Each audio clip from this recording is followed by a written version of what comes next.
Okey. Okey, saya dengar cikgu. Okey. Alhamdulillah. Terima kasih cikgu sebab sudi join kami. Baik. Uh,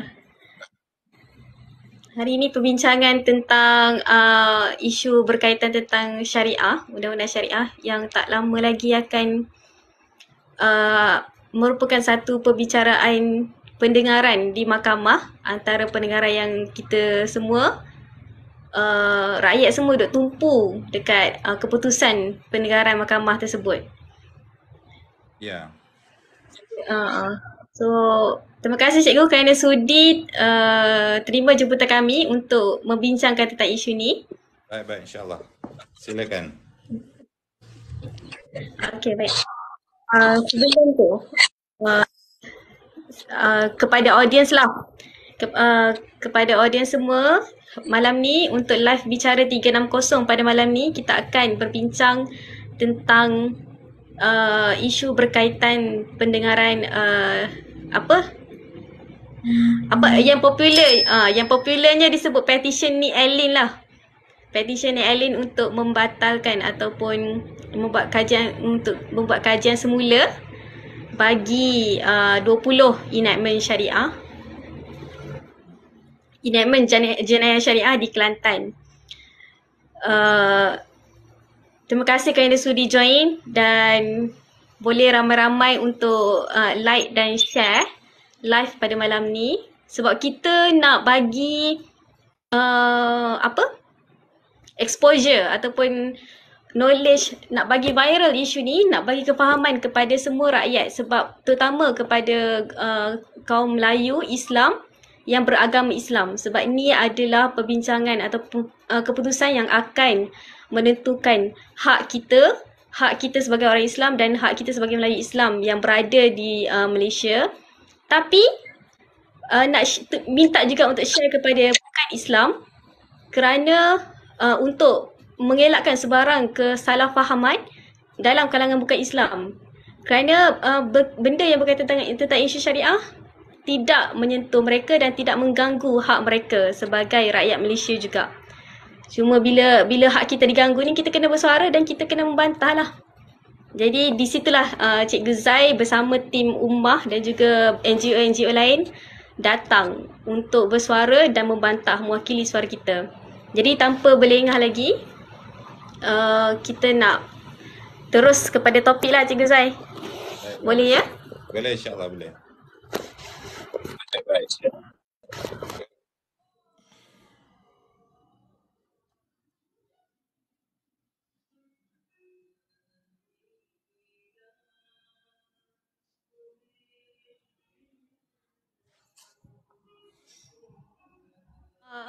Yang membawa kepada pendengaran mahkamah pada 20 November tadi. Silakan Cikgu. Baik, Assalamualaikum warahmatullahi wabarakatuh.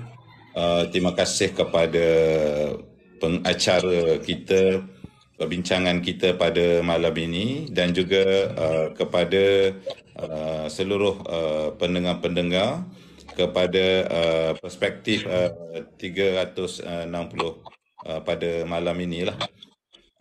Pada malam ini kita cuba nak bincang dan nak fahamkan bagaimana isu ataupun kes Nik Alin mencabar enactment jenayah syariah negeri Kelantan, di mana pada 20 hari bulan ini adalah sesi pendengaran keputusan saman beliau ataupun cabaran beliau kepada enactment jenayah syariah bagi negeri Kelantan.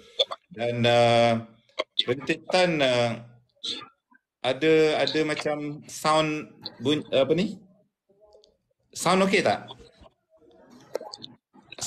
Jelas tak? Okey. Okey ya. Okey. Jelas? Sebab macam ada bunyi something sikit. Oh. Sekarang dah okey. Tadi adalah bunyi sikit. Tapi Okay. sekarang dah okey dah. Okey ya. Okey. Ni Elin bersama anaknya, beliau uh, seorang yang beragama Islam, juga rakyat kepada negeri Kelantan, dan juga Okey. merupakan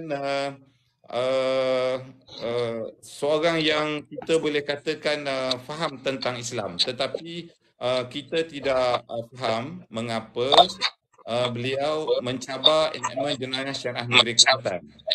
Kalau beliau bukan Islam ataupun beliau telah saman di bawah enakmen jenayah syariah negeri Kelantan ataupun mana-mana jenayah syariah di negeri-negeri yang lain, saya kira beliau wajar untuk mencabar enakmen tersebut. Tetapi pada kali ini beliau tidak terlibat dengan apa-apa saman ataupun cabaran berkaitan dengan enakmen jenayah syariah tersebut.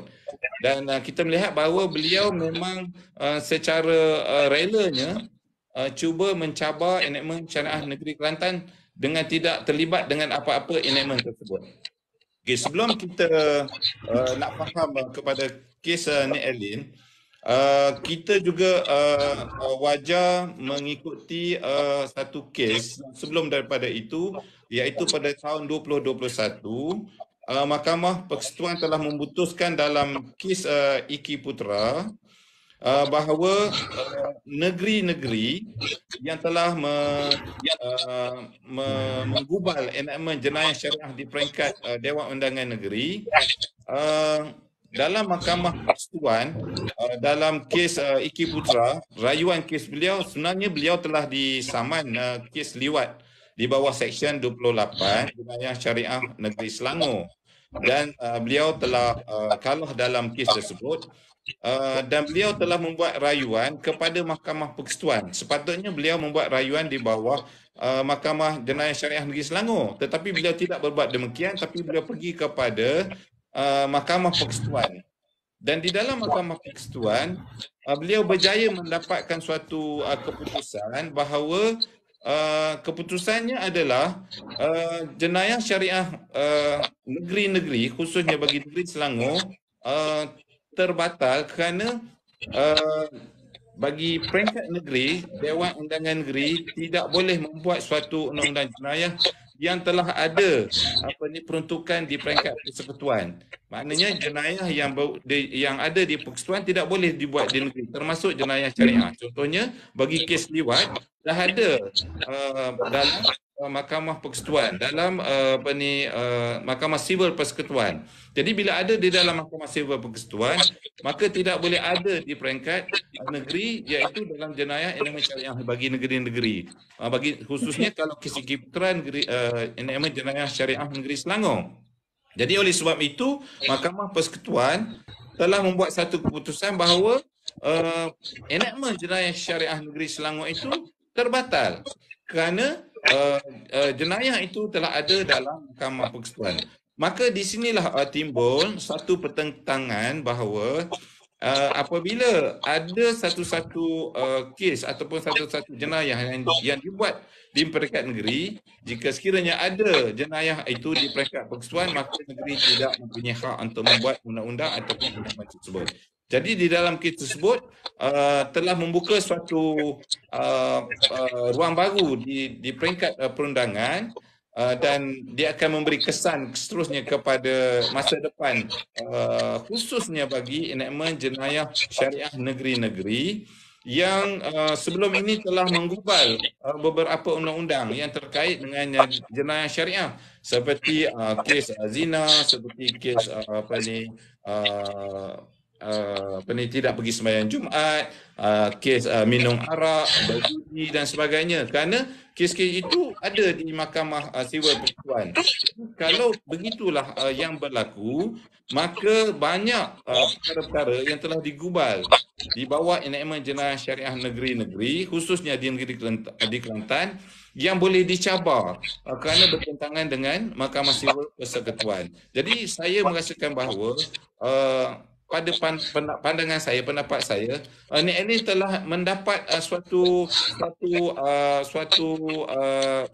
pintu bahawa jenayah syariah ini boleh dicabar di peringkat persekutuan, khususnya bagi negeri Kelantan dan juga negeri-negeri yang lain seperti Selangor, Terengganu, Perlis dan sebagainya, maka sekiranya beliau mencabar sebanyak 20 perkara itu, jika bertentangan dengan Mahkamah Sivil Persekutuan, maka keputusannya nanti beliau menjangkakan beliau boleh memenangi kes tersebut, cabaran tersebut, kerana semua perkara-perkara itu ada dalam mahkamah dalam undang-undang sivil persekutuan. Jadi sebab itu saya kira selepas daripada ini, jenayah syariah di peringkat negeri-negeri, apa-apa undang-undang yang dibuat di peringkat negeri, maka dia mempunyai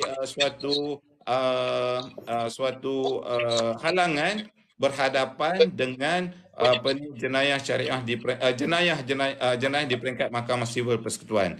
Jadi sebab itulah kita melihat bahawa jenayah syariah negeri Kelantan yang dicabar oleh NIL ini berhadapan dengan suatu keputusan yang mungkin di luar jangkaan kita, iaitu mungkin ianya juga tidak berperlembagaan, iaitu telah bertentangan dengan perlembagaan persekutuan, iaitu jenayah di bawah Mahkamah Sivil. Jadi saya kira NIL mendapat ruang itu untuk beliau membuat cabaran kepada enakmen jenayah syariah bagi negeri Kelantan. Jadi kes Iki Putra sebenarnya telah membuka pintu dan ruang kepada bukan saja NIL, kepada mana-mana pihak untuk mencabar keabsahan undang-undang yang dibuat di peringkat negeri, khususnya enakmen jenayah syariah. Dan kita nak maklumkan juga bahawa jenayah syariah ini khusus bagi orang Islam. Jadi kebimbangan yang bukan Islam berkaitan dengan perkara ini tidak timbul langsunglah.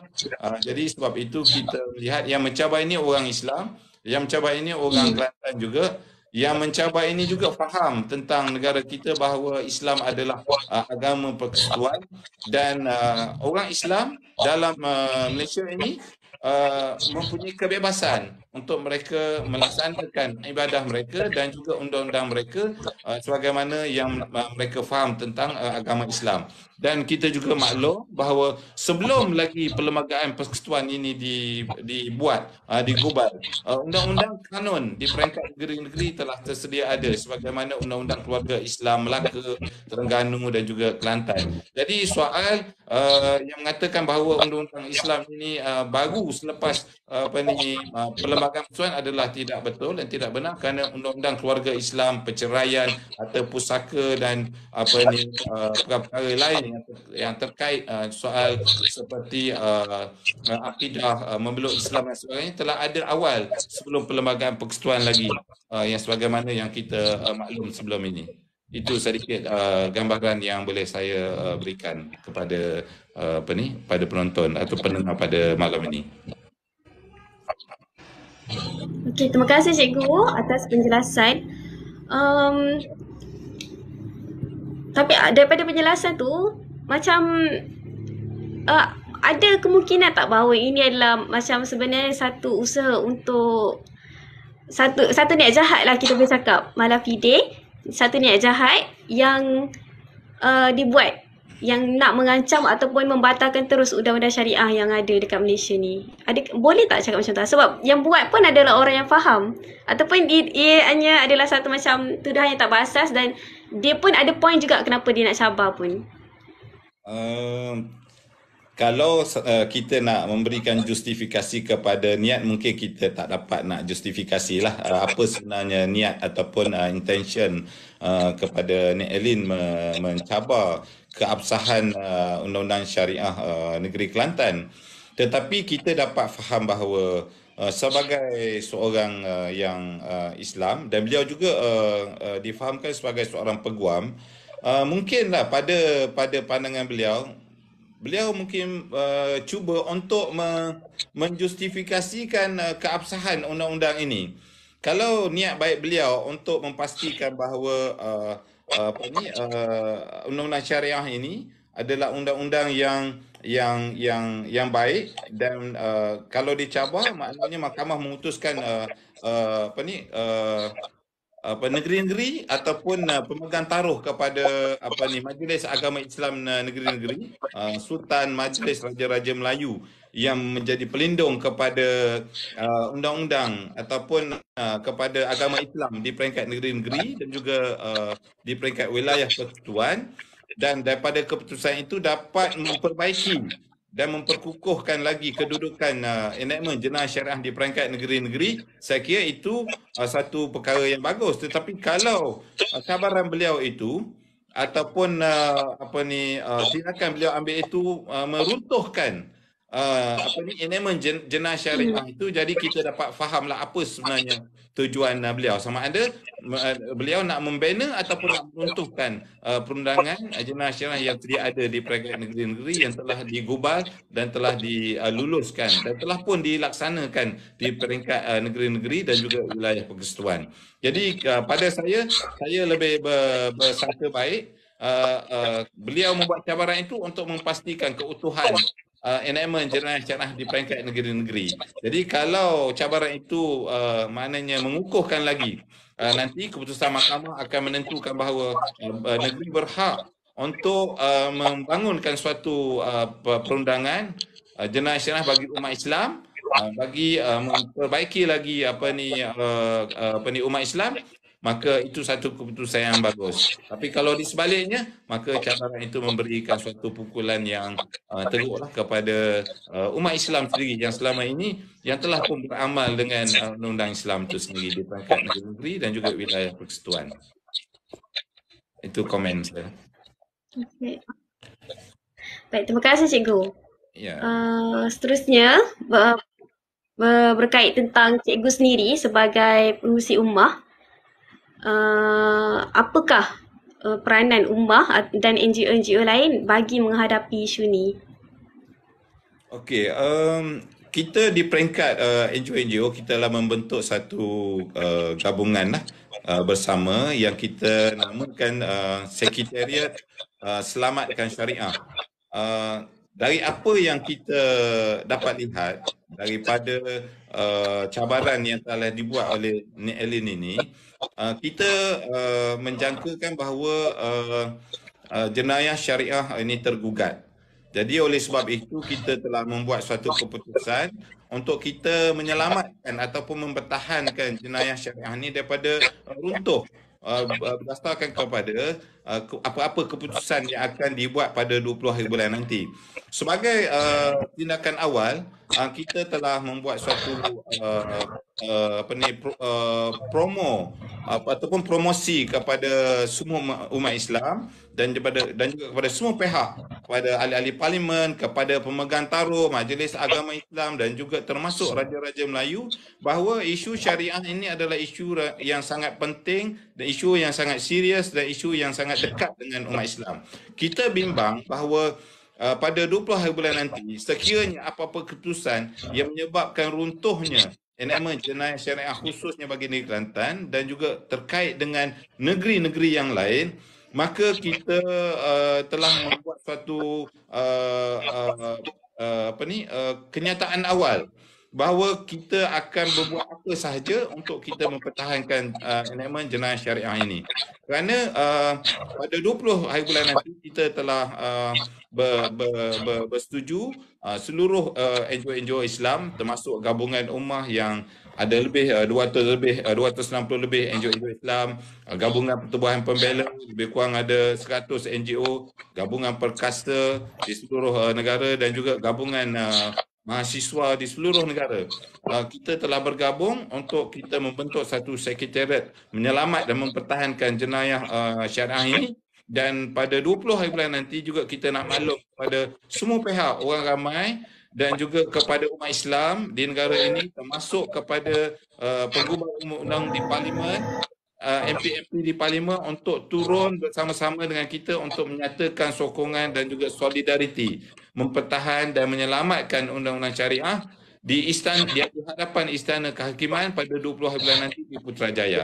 Itu sikap kita yang pertama untuk kita memberi isyarat kepada semua pihak, sama ada di peringkat perundangan, sama ada di peringkat penggubal undang-undang, sama ada di peringkat kerajaan yang paling tertinggi dan juga kepada pemegang taruh agama Islam dan pelindung agama Islam, raja-raja Melayu dan sebagainya, supaya isu ini mesti dipandang serius dan mesti dipertahankan segala elemen jenayah syariah yang ada di peringkat negeri-negeri di seluruh negara. Okey. Ya. Baik, terima kasih. Jadi 20 November, Himpunan Solidariti kena take note benda ni. Ya. Terutama mereka yang berada di Lembah Kelang lah, Selangor dan juga KL dekat. Baik, cikgu saya nak balik kepada undang-undang syariah. Mungkin cikgu tak boleh nak ulas tentang undang-undang syariah tu secara mendalam. Tapi saya nak minta lah macam cikgu sendiri sebagai seorang Islam, sebagai aktivis yang mempertahankan Islam ni dan sebagai rakyat Malaysia yang memang berada di bawah undang-undang syariah di Malaysia dan juga berada di bawah undang-undang sivil juga. Apa peri pentingnya? Kenapa kena pertahankan undang-undang syariah sedangkan macam boleh sub je undang-undang syariah tu masuk dalam undang-undang sivil ke ataupun macam yang ni alien fight lah, jenayah syariah dah ada yang termaktub dalam undang-undang sivil. Apa kepentingan undang-undang syariah ni kepada umat? Okey. Sebagai seorang yang beragama Islam, undang-undang syariah ni ada kaitan dengan apa yang kita lafazkan, akidah kepada umat Islam. Jadi undang-undang Islam ini adalah satu amalan dan juga satu ibadah kepada umat Islam. Jadi umat Islam sepatutnya beramal dan hidup dengan cara hidup Islam dan juga hidup dengan cara undang-undang dan peraturan Islam. Contohnya umat Islam yang tidak dalam undang-undang syariah ada tidak pergi solat Jumaat. Jadi dengan ada undang-undang ini kita boleh kita boleh membuat peraturan kepada orang Islam dia kena pergi solat Jumaat pada hari Jumaat. Ini adalah suatu arahan dan juga peraturan dan juga akidah kepada umat Islam. Jadi bagi mereka yang tidak melaksanakan amalan tersebut, kita boleh ambil tindakan. Contoh undang-undang yang terkait dengan judi. Orang Islam dilarang berjudi. Judi adalah diharamkan oleh Islam. Jadi dengan ada undang-undang tersebut, orang Islam boleh faham mereka tidak boleh berjudi. Kalau berjudi, mereka boleh diambil tindakan dan boleh dihukum. Dan begitu juga yang terkait dengan zina, yang terkait dengan perkara-perkara lain. Jadi umat Islam hidup dalam perundangan yang Islam tentukan sendiri. Dia mungkin orang kata sama undang-undang sivil ada, tapi undang-undang sivil dia berteraskan kepada human rights. Dan human rights tidak sama dalam Islam. Human rights dengan undang-undang Islam tidak sama. Kerana human rights ini berdasarkan kepada barat dan banyak peruntukan-peruntukan atau undang-undang yang dibuat itu berdasarkan kepada human rights. Jadi soal undang-undang human rights dan juga undang-undang Islam ini kita kena bezakan. Dan orang Islam mesti hidup dalam lingkungan dan juga peraturan dan juga undang-undang Islam kerana itulah yang menjamin mereka soal apabila mereka beramal dengan amalan yang mereka telah faham dan juga pendidikan yang mereka telah perolehi daripada Islam itu sendiri. Selain daripada ibadah yang mereka laksanakan, tapi dari segi peraturan kehidupan, undang-undang keluarga, bercerai dan sebagainya, semua ada di dalam undang-undang syariah ini. Jadi ia adalah satu the way of life kepada umat Islam. Jadi kalau umat Islam tidak dapat beramal dengan cara hidup Islam melalui perundangan ini, mereka tidak boleh melaksanakannya. Jadi bagaimana kita nak katakan kita boleh ikut undang-undang sivil yang lebih kepada human rights sedangkan kita ada undang-undang Islam. Jadi bagi orang Islam lebih baik ikut undang-undang Islam. Lebih baik berada dalam undang-undang syariah Islam daripada undang-undang barat yang lebih kepada human rights. Jadi saya kira semua orang Islam sepatutnya bersetuju kepada cara ataupun cara hidup atau cara berhukum dengan undang-undang Islam itu sendiri. Tapi kita agak hairanlah sebab macam ni Allen sendiri, dia pun seorang Islam dan dia pun saya kira tidak asing dengan cara hidup apa ni di peringkat negeri Kelantan, orang Kelantan sendiri yang kita faham agamanya kuat, ada sekolah pondok, ada pondok-pondok yang memang menjelaskan dengan saya kira terperinci berkaitan dengan cara hidup Islam ini, perundangannya, cara berkeluarganya, soal judi, soal apa ni zina dan sebagainya. Saya rasa itu tidak menjanggahi pun dari segi prinsip beliau sebagai seorang Islam. Jadi bila dia mencabar perkara-perkara tersebut, seolah-olah beliau tidak bersetuju dengan perkara-perkara yang dinyatakan sebanyak 20 perkara dalam enakmen jenayah syariah di negeri Kelantan. Jadi memberikan kita suatu pertanyaan, mengapa beliau bertindak sedemikian? Adakah beliau anti kepada undang-undang tersebut? Adakah beliau tidak faham? Adakah beliau sebagaimana yang kita nak katakan sama dengan Barat, Western, liberal dan sebagainya? Itu sangat sukar untuk kita faham apakah sebab sebenar beliau membuat cabaran tersebut. Baik. Terima kasih cikgu. Saya tertarik satu statement yang cikgu cakap tentang syariah ni adalah perundangan yang diatur oleh Islam. Jadi kita sebagai Islam pun kita sendiri maklum yang memang undang-undang ni ataupun aturan hidup kita ni ditetapkan oleh Allah sendiri. Maksudnya bukan aturan yang berdasarkan kepada manusia yang kita memang sudah tahu terbatas dan sangatlah dipengaruhi oleh nafsu dan juga kemahuan dia. Jadi bila ada dengan undang-undang syariah ni, kita bukan fikir tentang hukuman di dunia je, kita kena fikir juga hukuman dekat akhirat tu nanti. Dan saya juga macam tertarik lah dengan bila saya research tentang syariah ni juga, prinsip adil tu dekat dalam undang-undang syariah ni dia lagi menyeluruh berbanding dengan prinsip adil dalam undang-undang sivil.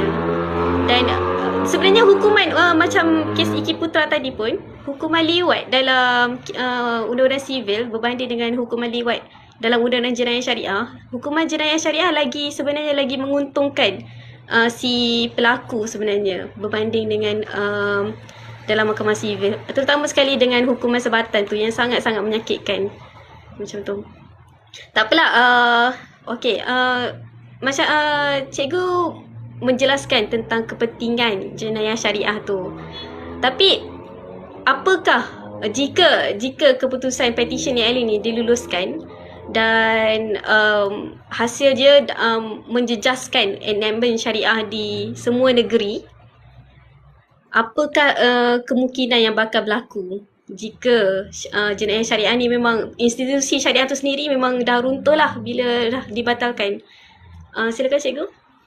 Okey, ini kita menjangkakan apa keputusan lah, tapi kita tak pasti apa keputusan yang akan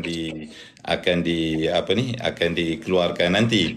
Okey, sekiranya keputusan pada 20 hari bulan, hakim-hakim yang bijaksana dapat memahami kes ini dari sudut Islam. Kes ini memang adalah kes yang terkait dengan undang-undang Islam, dan cabaran ini sekiranya berjaya, dia akan menuntuhkan undang-undang Islam, maka mereka sepatutnya memelihara, protect undang-undang syariah. Sepatutnya mereka protect undang-undang syariah ini, kerana undang-undang syariah ini bukan sahaja menepati Islam sebagai agama persekutuan dalam perlembagaan kita, tapi undang-undang syariah undang yang telah lama telah diamalkan oleh umat Islam di negara ini. Okey.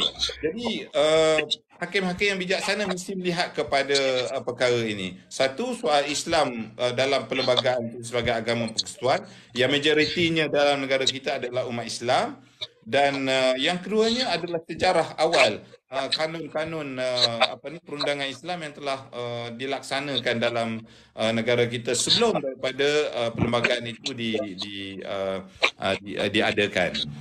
Okey, sekiranya keputusannya di sebaliknya, keputusan itu tidak memihak kepada enactment jenayah syariah negeri Kelantan. Alhamdulillah, mana keputusannya Ni Alim berjaya dan kerajaan negeri Kelantan, Majlis Ulama Kelantan kalah. Sudah pasti apa-apa kes selepas daripada ini ia menjadi rujukan kepada kes-kes yang akan datang. Dan saya pasti kalau dirujuk kepada kes Iki Putra, yang dirujuk pula kepada kes Nek Elin nanti, maka semuanya perkara-perkara itu keputusannya akan tetap sama, iaitu Dewan Undangan Negeri di peringkat negeri-negeri tidak boleh menggubal undang-undang yang telah ada kesnya dalam Mahkamah Sivil dan juga di Persekutuan. Itu yang akan berlaku. Jadi apa maknanya Islam sebagai agama persekutuan? Apa maknanya Majlis Agama Islam yang selama ini mempunyai kuasa menjaga Islam itu sebagai agama di peringkat negeri yang dilindungi oleh raja-raja di negeri-negeri, raja-raja Melayu.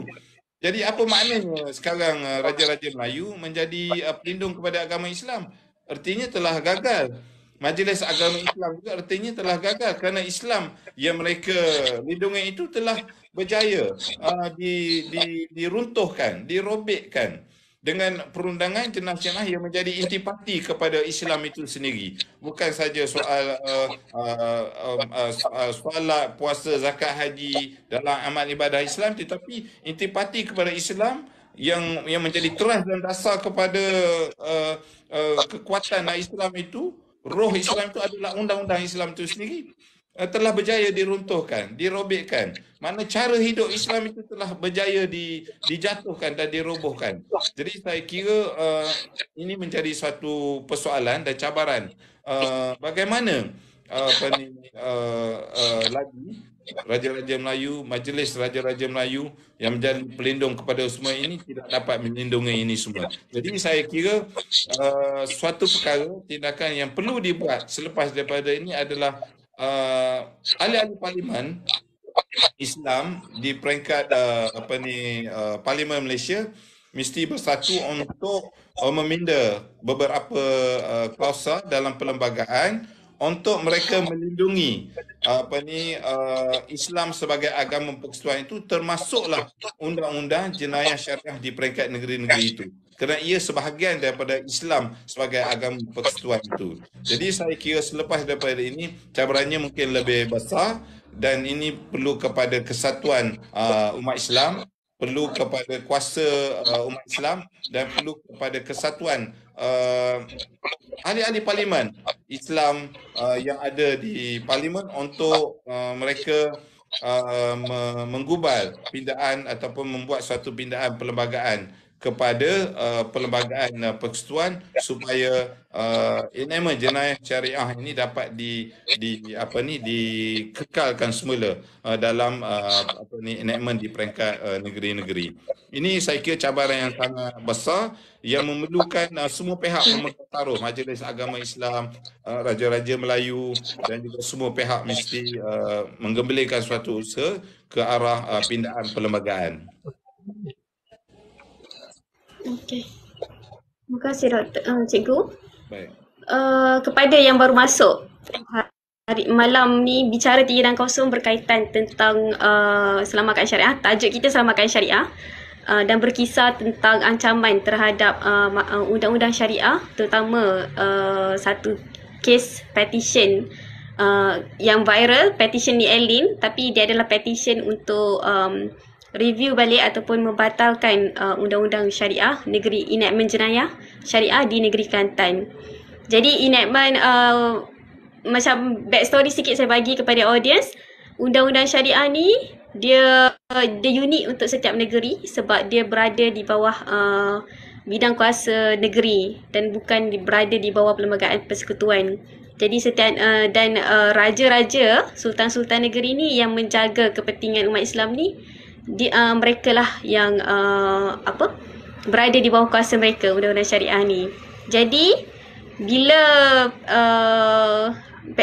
petition Nek Elin ni, jika sebagaimana yang Cikgu Zai jelaskan tadilah, jika diluluskan petition tersebut untuk membatalkan undang-undang syariah ni, ada kemungkinan besar dia akan membuka satu floodgate, satu pintu, satu ruang besar untuk membatalkan. Dia akan bagi efek kepada undang-undang syariah di seluruh negeri di Malaysia, dan secara keseluruhannya mungkin akan memberi banyak lagi ruang untuk mencabar dan seterusnya membatalkan undang-undang syariah di semua negeri. Terutama untuk undang-undang jenayah-jenayah lah. Dan efek dia, apa yang boleh saya simpulkan daripada apa yang Cikgu Zah cakap tadi adalah keruntuhan asas perlembagaan negara itu sendiri, iaitu Islam sebagai agama persekutuan.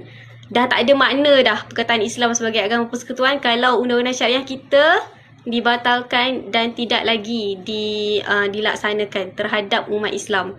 Dan secara tak langsung juga, hak kita sebagai orang Islam yang mengamalkan Islam, yang beragama Islam, untuk mengamalkan agama kita, untuk mempraktiskan agama kita dah tak ada hak dah. Hak kita sebagai rakyat Malaysia yang beragama Islam ni dah dibatalkan dan dinafikan melalui keputusan itu jika dibenarkan. Jadi panjang sangat saya bercerita. Balik kepada Cikgu Zai. Cikgu, isu ni dia bukan baru berlaku, dia sudah bertahun-tahun berlaku. Jadi dia macam ibarat macam kerak menanti pecah, kalau saya boleh berperibahasa. Dan apakah Cikgu ada sebut tadi tentang untuk pindah perlembagaan. Apakah lagi? Tapi pindah perlembagaan tu macam berada di peringkat tinggi lah. Kalau kita yang di peringkat rakyat ni, kita yang di peringkat macam orang-orang marahan, tapi rakyat Islam yang akan terkesan juga. Apakah boleh keadaan ini? Silakan Cikgu. Okey, apa yang kita bincang ni memang ianya satu keadaan atau peringkat yang paling tinggi, iaitu menggubal undang-undang. Di peringkat negeri pun, nama jenayah syariah ini diluluskan di peringkat Dewan Undangan Negeri masing-masing di peringkat negeri-negeri. Dan apabila diluluskan, ianya dikuatkuasakan, diwatakan, baru boleh dilaksanakan. Begitu juga di Parlimen. Semua undang-undang yang dibuat di Parlimen, begitu juga dibentangkan di Parlimen, dikuatkuasakan, diwatakan dan dilaksanakan. Oleh itu saya kira undang-undang jenayah syariah yang 20 perkara yang dicabar ini bukanlah suatu undang-undang Islam yang boleh kita katakan undang-undang Islam yang betul-betul komprehensif. Tidak. Dia hanya undang-undang saya melihat sebagai suatu undang-undang kawalan. Undang-undang melibatkan keluarga Islam, undang-undang melibatkan juga berkaitan dengan perkara-perkara asas kepada umat Islam seperti larangan judi, minum arak, zina, khalwat, solat, berpuasa bulan Ramadan, ajaran sesat. Ini tiga perkara-perkara asas bagi mengawal umat Islam itu supaya mereka tidak melaksanakan perkara-perkara yang dilarang oleh Islam.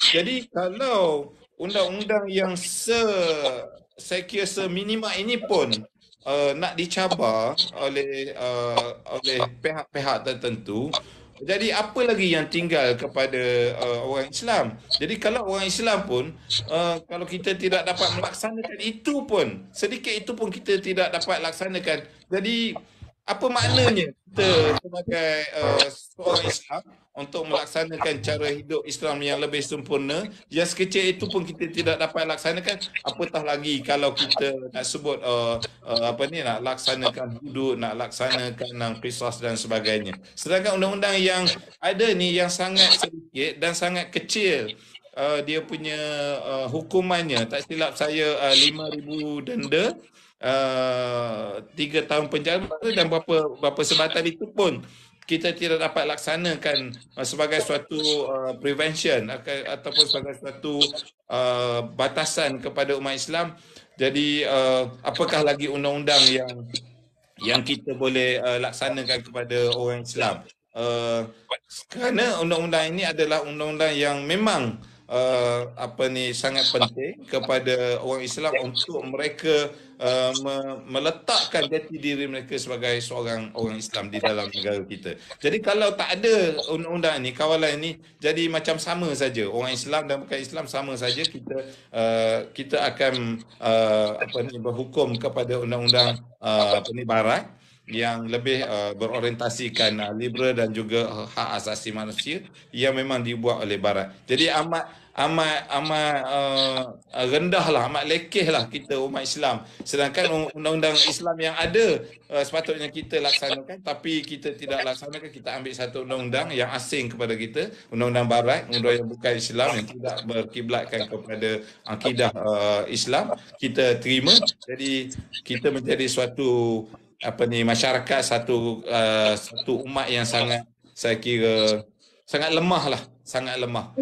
Kerana yang ada pada kita tolak, kita buang, kita ambil yang orang untuk kita laksanakan. Ini suatu keadaan yang saya kira menunjukkan bahawa jati diri Islam, umat Islam di negara ini berada pada tahap yang sangat sangat lemah. Oleh sebab itu, saya menyeru kepada semua pihak, kepada umat Islam di negara ini, pemimpin NGO, pemimpin umat Islam, influencer, ustaz-ustaz, tok guru, para pendakwah, para pembuat undang-undang di peringkat parlimen, pemegang taruh dan seterusnya kepada peringkat yang tertinggi, Majlis Raja-Raja Melayu, kita mesti mempertahankan undang-undang. Walaupun sedikit ini ada, tapi undang-undang ini mempunyai roh untuk kita memartabatkan Islam dan juga jati diri umat Islam, bahawa Islam tetap ada dan subur di dalam negara kita, bagi memenuhi perlembagaan kita yang dengan jelas menyatakan bahawa Islam adalah agama persuat, iaitu agama kepada orang Islam yang lebih 65% berada dalam negara ini. Itu yang saya tekankan kepada umat Islam yang berada dalam negara kita. Dia umpama macam kita berjuang untuk selamatkan syariah, selamatkan undang-undang syariah. Sebagaimana mungkin perjuangan rakyat Palestin tu dia sangat besar dan pengorbanan yang sangat kita tak dapat fikirkan. Cuma ni kalau kira kita ni berada dalam keadaan selesa, tapi dari segi ancaman terhadap undang-undang syariah ni, jika sekarang kita tidak macam hentikan dan halang, dia pada tahun harapan, pada generasi akan datang, kita akan lihat betapa keadaan kita akan bergerak ke arah tak adanya undang-undang, dah tak ada maknanya Islam hanya pada IC, Islam pada identiti. Dah lah sekarang ni pun dah nampak benda tu, Islam pada jati diri yang lemah ni. Tapi kalau dah tak ada dah benteng terakhir kita ni, iaitu undang-undang syariah ni, lagilah tak tahu apa akan jadi pada masa akan datang, terutama kepada anak-anak kita lah. Yang terakhir lah, Cikgu Zai,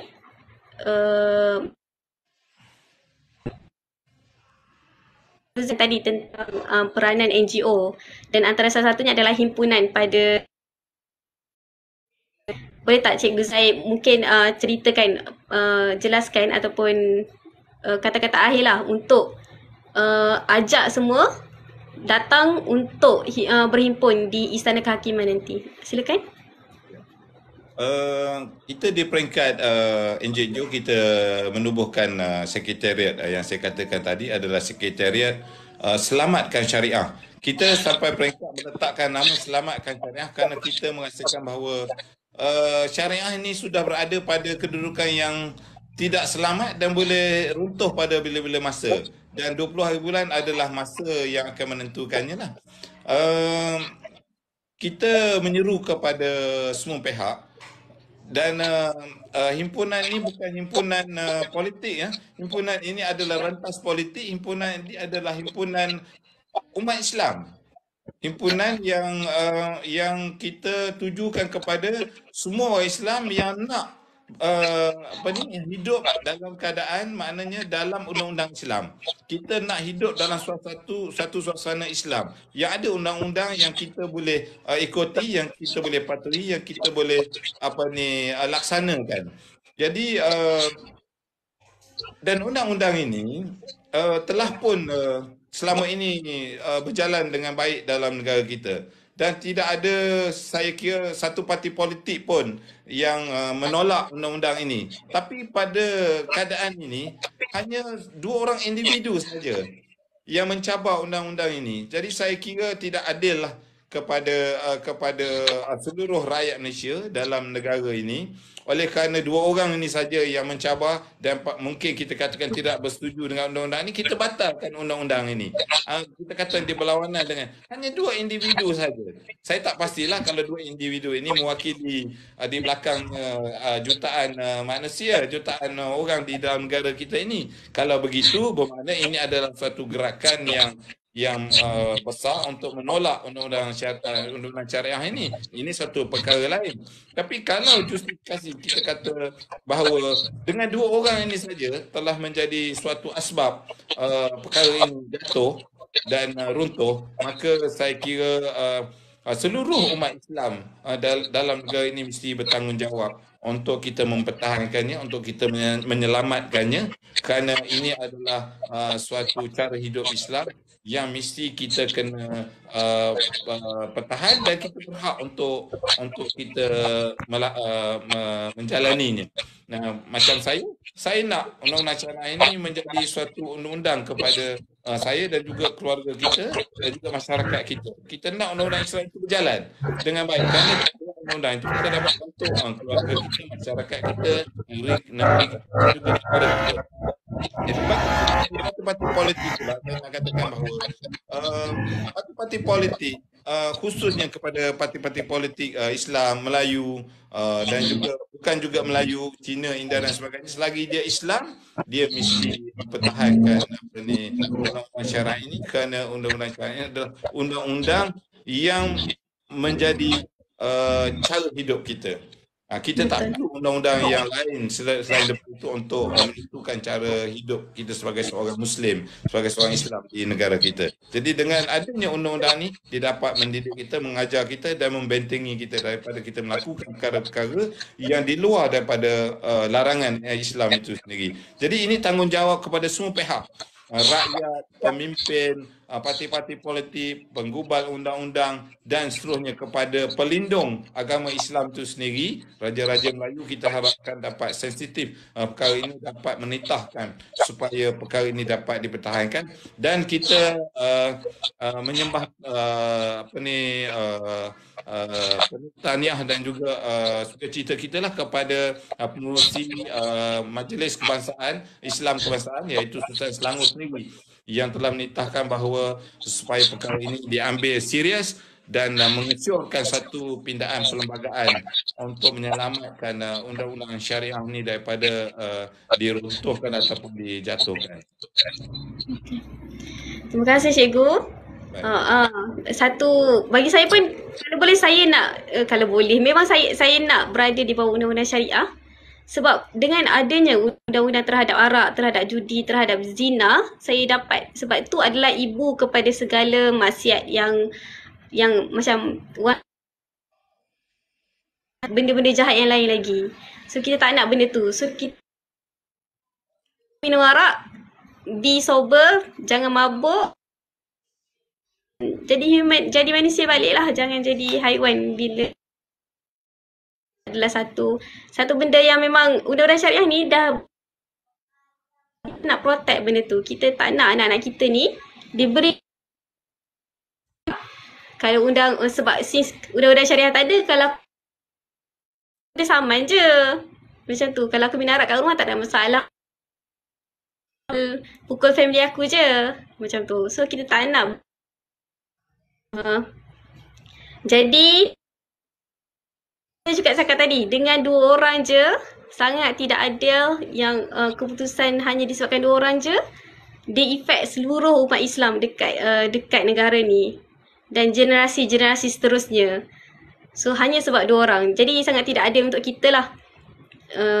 Jadi saya menyeru kepada semua audiens untuk turun pada 20 November nanti di Istana Kehakiman dan tunjuk kepada pihak pembuat keputusan, pihak hakim, pihak mahkamah bahawa keputusan ni akan efek. Dia adalah satu keputusan yang efek public interest. efek hak kita Betul. secara keseluruhannya dan dia kena ambil kira juga benda tu. Okey, itu sahaja. Terima kasih Cikgu Zai, terima kasih sangat-sangat atas kerana sudi menerima jemputan kami dan sudi menjelaskan tentang isu ni sebagai salah seorang penggerak kepada himpunan dan juga kepada gerakan selamatkan syariah ni. Jadi kalau ada isu lain dan sebelum ni pun kita pernah invite Cikgu Zai juga untuk jelaskan isu-isu berkaitan juga. Terima kasih sekali lagi dan terima kasih juga atas usaha Cikgu Zai dan juga tim atas menjalankan Sekali lagi gerak ni. saya nak pesan kepada semua pihak, datanglah beramai-ramai. Jangan kita takutlah sebab kita nak mempertahankan hak kita dan kita nak mempertahankan kita panggil benteng kepada agama kita. Jadi jangan takut, kita datang ramai-ramai. Saya kira ini suatu perkara tuntutan yang sangat besar kepada umat Islam pada saat ini. Tuntutan yang sangat besar kepada umat Islam pada saat ini. Hadir beramai-ramai dan kita sama-sama kempen dan promo pada saya hadir Himpunan Syariah pada 20 November nanti. Boleh hashtag lah di di TikTok, di Insta, di Facebook dan sebagainya. Di WhatsApp. Ya. Kita ada logo kita lah yang logo Himpunan Syariah. Bolehlah 3 perspektif 360 promo lebih kuat lagi sebagai media utama. Media utama perspektif 360 Amin. Terima kasih Cikgu Zai sekali lagi. Kalau masuk saya akhiri live kita pada malam ni dengan tasbih kafarah dan suratul As.